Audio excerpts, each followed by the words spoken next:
ओम शांति। 21 फरवरी 2025।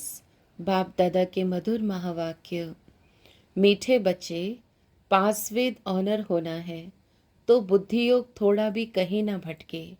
एक बाप की याद रहे। देह को याद करने वाले ऊंच पद नहीं पा सकते। प्रश्न: सबसे ऊंची मंजिल कौन सी है?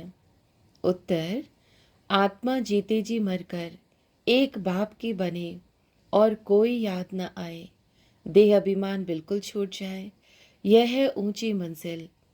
निरंतर देही अभिमानी अवस्था बन जाए, यह है बड़ी मंजिल। इसी से कर्मातीत अवस्था को प्राप्त करेंगे। गीत: तू प्यार का सागर है। ओम शांति। यह गीत भी रॉन्ग है। प्यार के बदले होना चाहिए ज्ञान का सागर।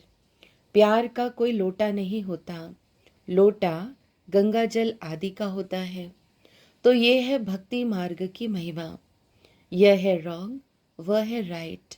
बाप पहले पहले तो ज्ञान का सागर है। बच्चों में थोड़ा भी ज्ञान है तो बहुत ऊंच पद प्राप्त करते हैं। बच्चे जानते हैं कि अब इस समय हम बरोबर चैतन्य दिलवाड़ा मंदिर के भांति हैं। वह है जड़ दिलवाड़ा मंदिर और यह है चैतन्य दिलवाड़ा। यह भी वंडर है ना।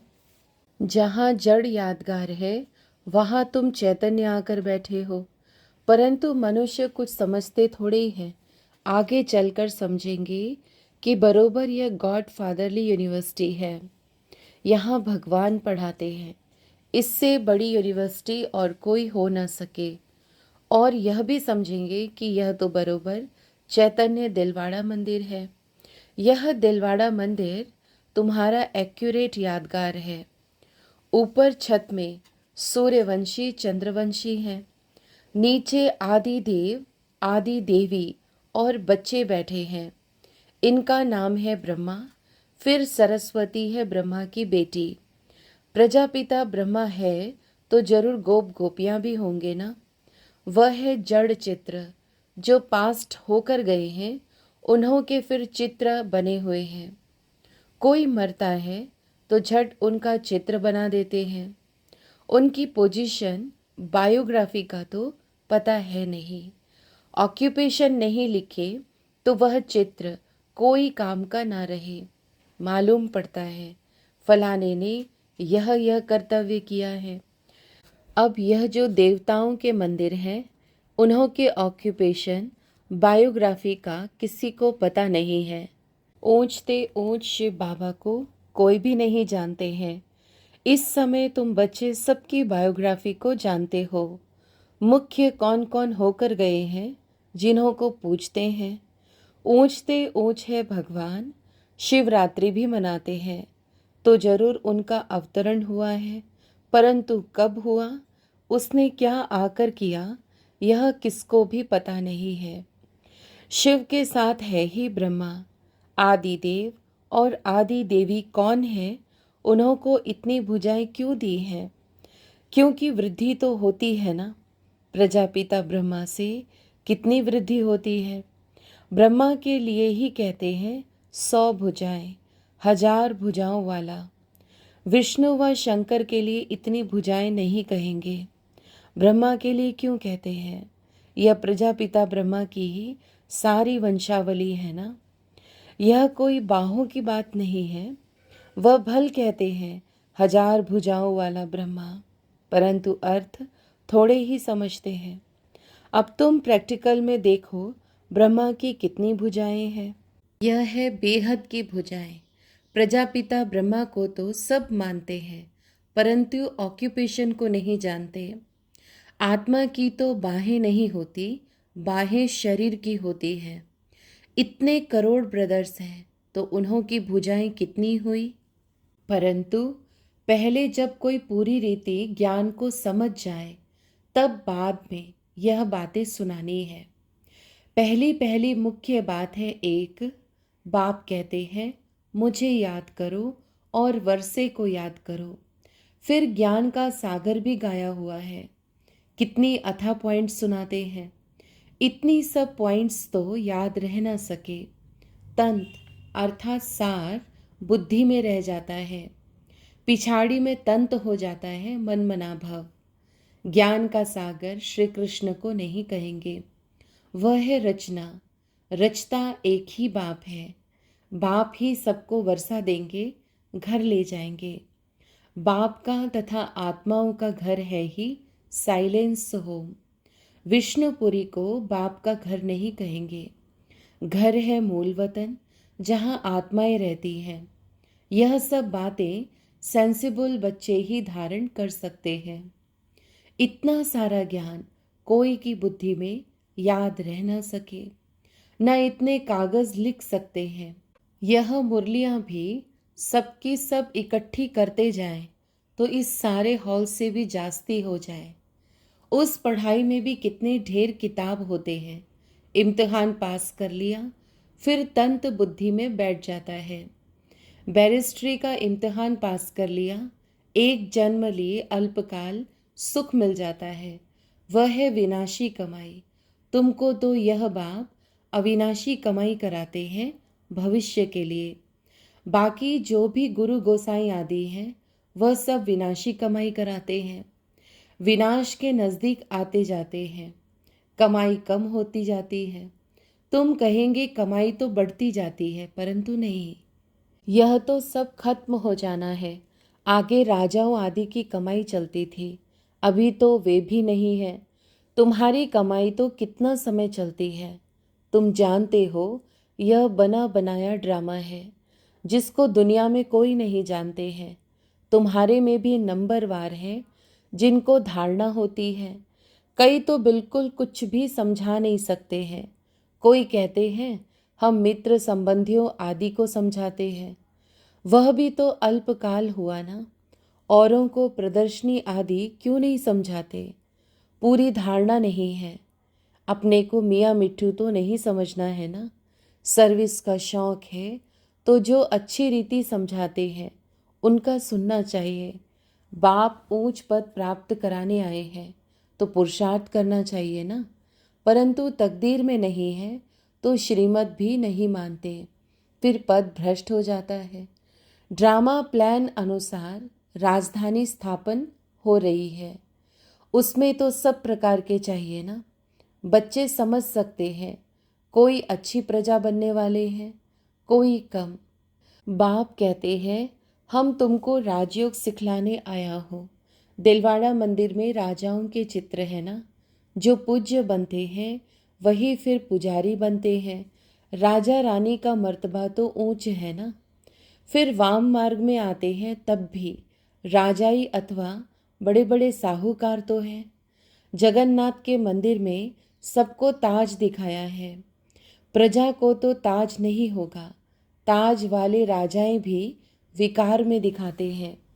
सुख संपत्ति तो उन्हों को बहुत होगी, संपत्ति कम जास्ती तो होती है। हीरे के महल और चांदी के महलों में फर्क तो होता है। तो बाप बच्चों को कहेंगे अच्छा पुरुषार्थ कर ऊंच पद पाओ। राजाओं को सुख जास्ती होता है, वहाँ सब सुखी होते हैं। जैसे यहाँ सबको दुख है, बीमारी आदि तो सबको होती ही है, वहाँ सुख ही सुख है। फिर भी मर्तबे तो नंबरवार है ना। बाप सदैव कहते हैं पुरुषार्थ करते रहो, सुस्त मत बनो। पुरुषार्थ से समझा जाता है ड्रामा अनुसार इनकी सद्गति इस प्रकार इतनी ही होती है। अपनी सद्गति के लिए श्रीमत पर चलना है। टीचर की मत पर स्टूडेंट न चले तो कोई काम के नहीं। नंबरवार पुरुषार्थ अनुसार तो सब हैं। अगर कोई कहते हैं कि हम यह नहीं कर सकेंगे तो बाकी क्या सीखेंगे। सीख कर होशियार होना चाहिए। जो कोई भी कहे यह समझाते तो बहुत अच्छा है, परंतु आत्मा जीते जी मरकर एक बाप की बने और कोई याद न आए, देहाभिमान छूट जाए, यह है ऊंची मंजिल। सब कुछ भूलना है, पूरी देही अभिमानी अवस्था बन जाए, यह बड़ी मंजिल है। वहाँ आत्माएं है ही अशरीरी, फिर यहाँ आकर देह धारण करती हैं। अब फिर यहाँ इस देह में होते हुए अपने को अशरीरी समझना है। यह मेहनत बड़ी भारी है। अपने को आत्मा समझ कर्मातीत अवस्था में रहना है। सर्प को भी अकल है ना, पुरानी खाल छोड़ देते हैं। तो तुमको देह अभिमान से कितना निकलना है। मूल वतन में तो तुम हो ही देही अभिमानी। यहाँ देह में होते अपने को आत्मा समझना है। देह अभिमान टूट जाना चाहिए। कितना भारी इम्तहान है। भगवान को खुद आकर पढ़ाना पड़ता है। ऐसे और कोई कह ना सके कि देह के सब संबंध छोड़ मेरा बनो। अपने को निराकार आत्मा समझो। कोई भी चीज का भान ना रहे। माया एक दो की देह में बहुत फंसाती है। इसलिए बाबा कहते हैं इस साकार को भी याद नहीं करना है। बाबा कहते तुमको तो अपनी देह को भी भूलना है। एक बाप को याद करना है। इसमें बहुत मेहनत है। माया अच्छे अच्छे बच्चों को भी नाम रूप में लटका देती है। यह आदत बड़ी खराब है। शरीर को याद करना यह तो भूतों की याद हो गई। हम कहते हैं एक शिव बाबा को याद करो। तुम फिर 5 भूतों को याद करते रहते हो। देह से बिल्कुल लगाव नहीं होना चाहिए। ब्राह्मणी से भी सीखना है, ना कि उनके नाम रूप में लटकना है। देही अभिमानी बनने में ही मेहनत है। बाबा के पास भल चार्ट बहुत अच्छे भेज देते हैं, परंतु बाबा उस पर विश्वास नहीं करता है। कोई तो कहते हैं हम शिव बाबा के सिवाय और किसको याद नहीं करते हैं, परंतु बाबा जानते हैं पाई भी याद नहीं करते हैं। याद की तो बड़ी मेहनत है। कहाँ ना कहाँ फंस पड़ते हैं। देहधारी को याद करना यह तो 5 भूतों की याद है। इनको भूत पूजा कहा जाता है।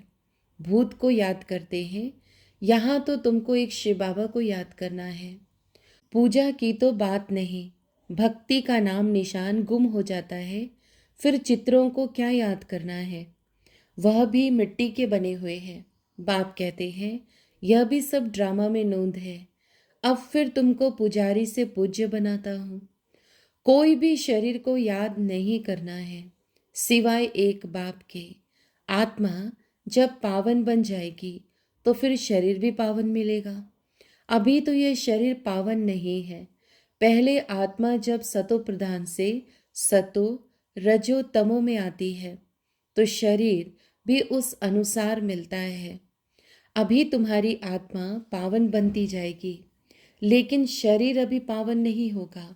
यह समझने की बातें हैं। यह पॉइंट्स भी उनकी बुद्धि में बैठेंगी जो अच्छी रीति समझकर समझाते रहते हैं। सतो प्रधान आत्मा को बनना है। बाप को याद करने की ही बड़ी मेहनत है। कईयों को तो जरा भी याद नहीं रहती है। पास विद ऑनर बनने के लिए बुद्धि योग थोड़ा भी कहीं न भटके, एक बाप की ही याद रहे। परंतु बच्चों का बुद्धि योग भटकता रहता है।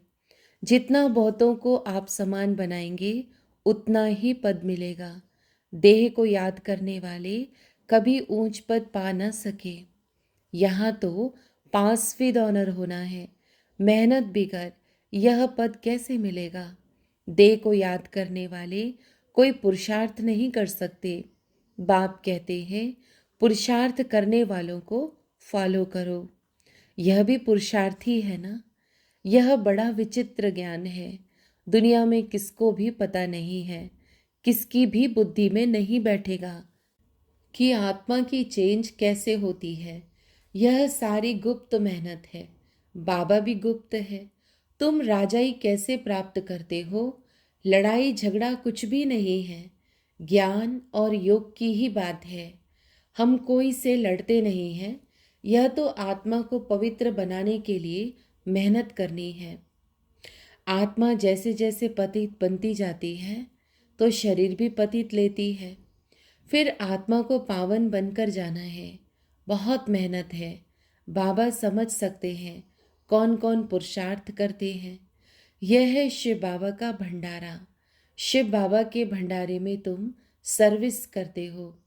सर्विस नहीं करेंगे तो पाई पैसे का पद जाकर पाएंगे। बाप के पास सर्विस के लिए आए और सर्विस नहीं की तो क्या पद मिलेगा? यह राजधानी स्थापन हो रही है, इसमें नौकर चाकर आदि सब बनेंगे ना। अभी तुम रावण पर जीत पाते हो, बाकी और कोई लड़ाई नहीं है, यह समझाया जाता है। कितनी गुप्त बात है। योग बल से विश्व की बादशाही तुम लेते हो। तुम जानते हो हम अपने शांति धाम के रहने वाले हैं। तुम बच्चों को बेहद का घर ही याद है। यहाँ हम पार्ट बजाने आए हैं, फिर जाते हैं अपने घर। आत्मा कैसे आती है यह भी कोई समझते नहीं है। ड्रामा प्लान अनुसार आत्माओं को आना ही है। अच्छा, मीठे मीठे सिकीलदे बच्चों प्रति मात पिता बाप दादा का याद प्यार और गुड मॉर्निंग। रूहानी बाप की रूहानी बच्चों को नमस्ते। धारणा के लिए मुख्य सार। आत्मा कैसे जाती है यह भी कोई समझते नहीं है। ड्रामा प्लान अनुसार आत्माओं को आना ही है। अच्छा, मीठे मीठे सिकीलदे बच्चों प्रति मात पिता बाप दादा का याद प्यार और गुड मॉर्निंग। रूहानी बाप की रूहानी बच्चों को नमस्ते। धारणा के लिए मुख्य सार। पहला, किसी भी देहधारी से लगाव नहीं रखना है। शरीर को याद करना भी भूतों को याद करना है, इसलिए किसी के नाम रूप में नहीं लटकना है। अपनी देह को भी भूलना है। दूसरा, भविष्य के लिए अविनाशी कमाई जमा करनी है। सेंसिबल बन ज्ञान की पॉइंट्स को बुद्धि में धारण करना है। जो बाप ने समझाया है वह समझकर दूसरों को सुनाना है।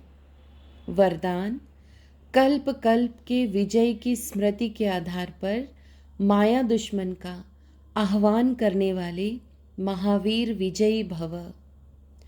महावीर विजयी बच्चे पेपर को देखकर घबराते नहीं, क्योंकि त्रिकालदर्शी होने के कारण जानते हैं कि हम कल्प कल्प के विजयी हैं।